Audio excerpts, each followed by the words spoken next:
ओम नमः शिवाय। दोस्तों, महिलाओं का व्रत के प्रति बहुत ही ज्यादा गहरा रिश्ता होता है। हमारे हिंदू धर्म में लगभग सभी हिंदू परिवारों में एक ऐसी महिला या कन्याएं होती हैं जो व्रत जरूर रखती हैं। हर महिला व्रत त्योहार में बहुत ही ज्यादा विश्वास रखती है, बहुत ही ज्यादा उनकी आस्था होती है। समस्त संसार की नारियां पुरुष के प्रति और अपने परिवार के प्रति ढाल का काम करती हैं, और यदि वो कोई व्रत को करती हैं तो अपनी पूरी आस्था के साथ करती हैं।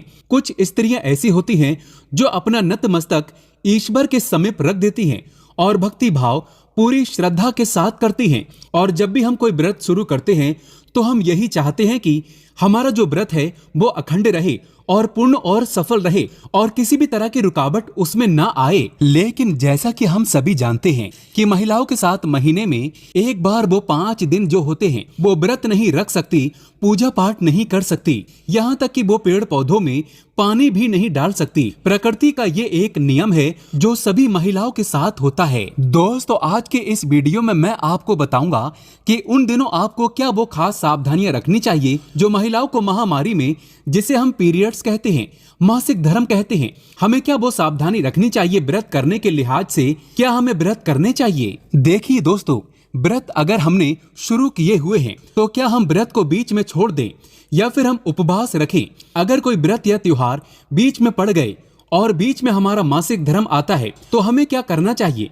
किसी नए व्रत को शुरू करने वाले दिन ही अगर आपको पीरियड्स आ जाते हैं तो आपको क्या करना चाहिए। कोई व्रत अगर 1 महीने लंबा हो, जैसे कि सावन का महीना, दोस्तों सावन व्रत बहुत सारी महिलाएं करती हैं। अगर इसी बीच उनका व्रत आता हो तो ये भी एक कंटिन्यू चलने वाला अखंडता का व्रत है। इसको कैसे पूर्ण करें। बहुत सारे ऐसे व्रत होते हैं जिसमें कि आपको शाम में पूजा करनी होती है। अगर आपने पूजा शुरू कर दी है और उसके बाद आपका मासिक धर्म शुरू हो जाता है तो क्या करना चाहिए। मासिक धर्म खत्म होने के बाद आपको पूजा फिर कब से शुरू करनी चाहिए, कब आपको शुद्ध माना जाता है, जिसके बाद आप किसी भी पूजा काज में संलिप्त हो सकते हैं। ये ऐसी कुछ जरूरी बातें हैं जो आपको जरूर पता होना चाहिए। तो ये वीडियो बहुत ही खास है क्योंकि बहुत सारे सवाल आ रहे हैं। वीडियो को अंत तक जरूर देखें। कुछ महिलाएं वीडियो को बीच में छोड़कर चली जाती हैं, जो कि अधूरा ज्ञान हमेशा खतरनाक साबित होता है। अधूरा ज्ञान आपको पाप का भागीदार बना सकता है, इसलिए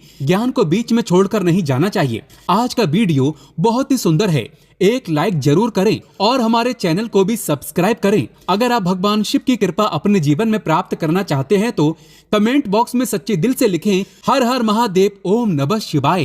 दोस्तों, सावन के इस पावन महीने में तमाम महिलाएं व्रत कर रही हैं, चाहे वो मंगला गौरी व्रत हो, चाहे वो सावन का सोमवार व्रत कर रही हो। 16 सोमवार व्रत महिलाएं शुरू करती हैं, बा कुमारी कन्याएं भी शुरू करती हैं। तो वो अगर शुरू कर रही हैं, चाहे हम प्रदोष व्रत शुरू करना चाहते हो, तो दोस्तों इस तरह की जो परेशानी होती है मासिक धर्म से जुड़ी हुई, तो आपको बता दें पीरियड्स महीने में एक बार ही आते हैं। और कोई भी अगर पूरे महीने का व्रत है या कोई लंबा अखंड व्रत है, उसमें आपको ये परेशानी झेलनी ही पड़ती है। तो दोस्तों, कोई भी एक ऐसा व्रत जिसमें थोड़ा वक्त ज्यादा लगता हो, चाहे वो हफ्ते का हो, चाहे वो महीने का हो, या 1 महीने का कुछ व्रत आ रहे हो, तो हमसे एक व्रत छूटेगा ही।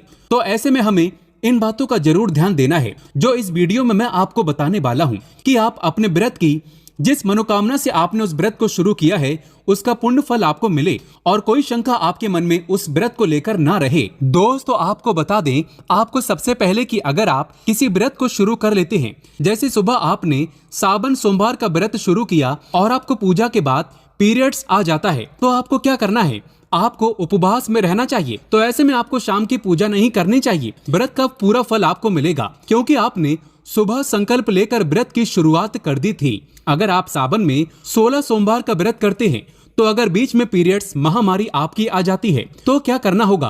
क्या वो व्रत आपको छोड़ देना होगा, उस व्रत का फल मिलेगा, या उस दिन आपको कैसे पूजा पाठ करनी है। 16 सोमवार व्रत जो है वो कंटिन्यूटी का है, वो अखंडता का व्रत है।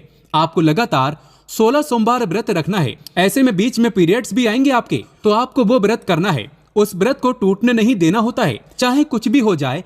मासिक धर्म के दौरान व्रत का पालन अवश्य पूर्वक करना होता है। बीच में आप गैप नहीं कर सकते हैं, तो व्रत आपको करना है।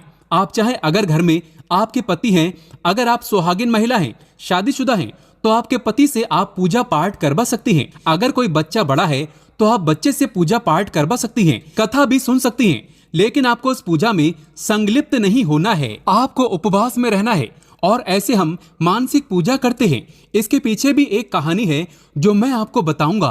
तो इस मानसिक पूजा में आपको रहना है, आपको उपवास में रहना है और वो व्रत आपका कंटिन्यू माना जाएगा। व्रत अखंड रहेगा और आपको पुण्य फल जिस मनोकामना से आप कर रहे हैं 16 सोमवार का व्रत, वो आपको मिलेगा ही मिलेगा। आप सावन के व्रत कर रहे हैं लगातार महीने भर का, कई महिलाएं व्रत करती हैं, फलाहार पर रहती हैं, हर दिन भगवान शिव की माता पार्वती की पूजा आराधना में रहती हैं। तो ऐसे में अगर बीच में उनके मासिक धर्म महामारी शुरू होती है, तब वो क्या करें? दोस्तों, वो 5 दिन, इसमें भी कुछ विरोधाभास कई तरह की बातें निकल करके आती हैं कि क्या हम उन 5 दिनों में शुद्ध होते हैं या फिर अशुद्ध। आप कोई भी व्रत कर रहे हैं या 6 दिनों में या फिर 7 दिनों में, वो भी मैं आपको बताऊंगा।